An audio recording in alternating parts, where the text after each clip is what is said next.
दोस्तों आज की इस वीडियो में मैं एडवांस कंडीशनल फॉर्मेटिंग अप्लाई करने का 3 तरीका बताने वाला हूँ। पहला तरीका कि फॉर एग्जांपल अगर मैं इस ड्रॉप डाउन लिस्ट से कोई एक नाम सेलेक्ट करूँ तो इससे पूरी रो हाईलाइट हो जाती है। दूसरा तरीका ये है कि अगर मैं इस ड्रॉप डाउन लिस्ट में से कोई एक नाम सेलेक्ट करता हूँ तो इस कॉलम के अंदर जिस सेल के अंदर ये नाम रिपीट हुआ है वो सारी सेल्स हाईलाइट हो जाएंगी। तीसरा तरीका यह है कि अगर मैं इस ड्रॉप डाउन लिस्ट में से कोई एक नाम सेलेक्ट करता हूं तो वो पूरे कॉलम को हाईलाइट कर देता है। इन तीनों तरीकों को समझने से पहले हम ड्रॉप डाउन लिस्ट बनाना सीख लेते हैं। ड्रॉप डाउन लिस्ट बनाने के 2 तरीके हैं। पहला तरीका यह है कि पहले से कोई लिस्ट मौजूद हो, हम उसकी ड्रॉप डाउन लिस्ट बनाएं। दूसरा तरीका यह है कि पहले से कोई लिस्ट मौजूद ना हो, बल्कि जब हम ड्रॉप डाउन लिस्ट बनाएं तो उसी टाइम कोई लिस्ट भी क्रिएट करें। तो चलिए पहले तरीकों को समझते हैं। तो जिस जगह पे आपको ड्रॉप डाउन लिस्ट चाहिए वहाँ पे आप कर्सर रख देंगे। चलिए हम यहाँ पे बनाते हैं। हमने यहाँ पे कर्सर रख दिया और मुझे इस लिस्ट की एक ड्रॉप डाउन लिस्ट तैयार करनी है। मैंने यहाँ पे कर्सर रख दिया। अब मैं यहाँ से मेनू बार से होम डाटा पे जाऊँगा और डाटा में डाटा वैलिडेशन पे जाऊँगा। अब यहाँ पे जाने के बाद ये डाटा वैलिडेशन पे सिलेक्ट करूँगा और यहाँ से मैं लिस्ट को सिलेक्ट कर लूँगा और यहाँ पे सोर्स में मैं इस पूरे कॉलम का रेफरेंस दे दूँगा। इस पूरे कॉलम को मैंने सेलेक्ट कर लिया और उसके बाद ओके कर दूँगा। तो देखिए इसकी एक ड्रॉप डाउन लिस्ट तैयार हो चुकी है। आप देख सकते हैं कि जो भी नाम इस कॉलम के अंदर मौजूद है वो सारे के सारे इसके अंदर आ चुके हैं। दूसरा तरीका ये है कि हम कर्सर यहाँ पे रखते हैं फॉर एग्ज़ाम्पल और फिर से हम मेनू बार से डाटा में जाते हैं, डाटा वैलिडेशन में फिर उसके बाद उस पर पहला वाला ऑप्शन सेलेक्ट करते हैं और यहाँ से फिर लिस्ट को सिलेक्ट करते हैं और यहाँ मैं कामा दे करके जितनी बड़ी लिस्ट मुझे तैयार करनी है पहले एक का नाम लिखेंगे, फिर कामा देंगे, फिर दूसरे का, तीसरे का, इसी तरीके से सबका नाम लिखते जाएंगे। तो मैं यहाँ पे लिखता हूँ मसलन दानिश, फिर आबिद,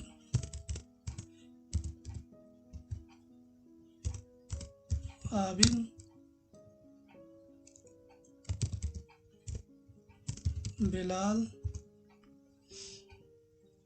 तो बस इतनी छोटी सी लिस्ट में बना रहा हूँ। बाकी अगर आपको और लंबी चाहिए तो आप कामा दे करके और भी नाम लिख सकते हैं। फिर मैं यहाँ से ओके करूँगा तो देखिए यहाँ पे एक ड्रॉप डाउन लिस्ट तैयार हो चुकी है।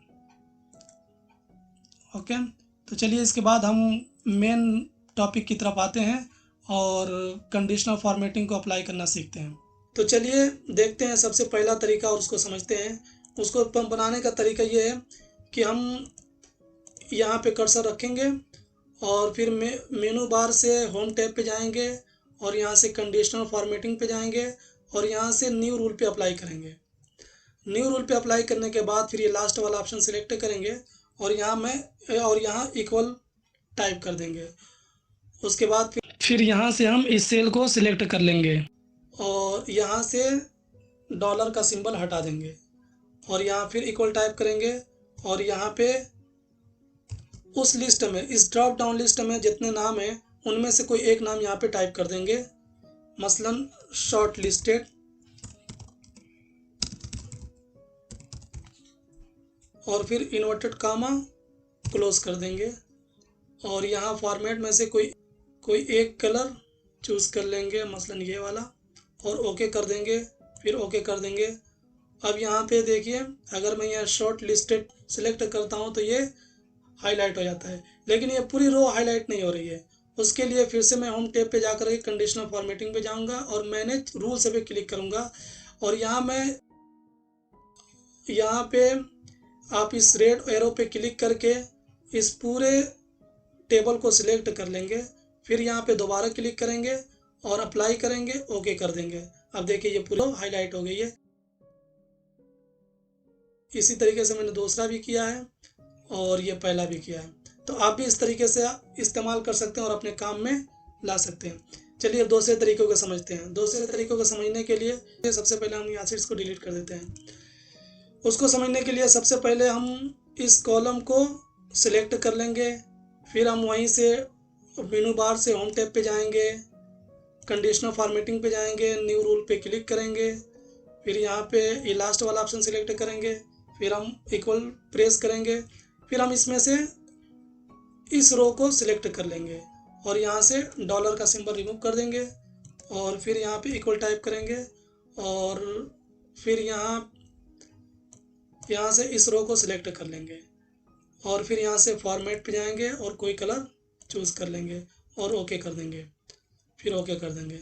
अब देखिए अगर मैं इसमें से कोई एक नाम सिलेक्ट करता हूँ तो इस कॉलम के अंदर जहाँ जहाँ ये नाम रिपीट होगा उन सारों को वो हाईलाइट कर देगा। अब देखिए पाकिस्तान 3 जगह रिपीट हुआ है, 3 रो को उसने हाईलाइट कर दिया। इंडिया को देखिए कितनी जगह पे रिपीट हुआ है, सारी रो को इसने हाईलाइट कर दिया।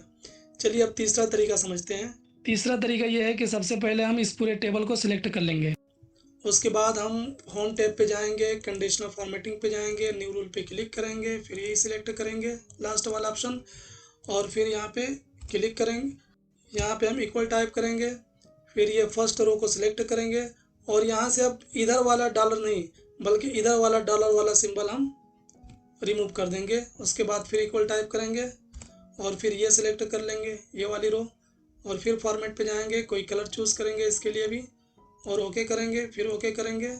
अब देखिए यहाँ से मैं अब कोई भी एक नाम इस हेडर में जितने भी हेडर में ये नाम लिखे हुए हैं उन्हीं की एक ड्रॉप डाउन लिस्ट है। अब इसमें से कोई भी एक नाम मैं सिलेक्ट करूँगा तो वो उस पूरे कॉलम को वो हाईलाइट कर देगा। मसलन मैं ये पहले फर्स्ट वाला सिलेक्ट करता हूँ तो देखिए इसने पूरे कॉलम को हाईलाइट कर दिया। अब दूसरे वाले को सिलेक्ट करता हूँ तो उसने पूरे कॉलम को हाईलाइट कर दिया।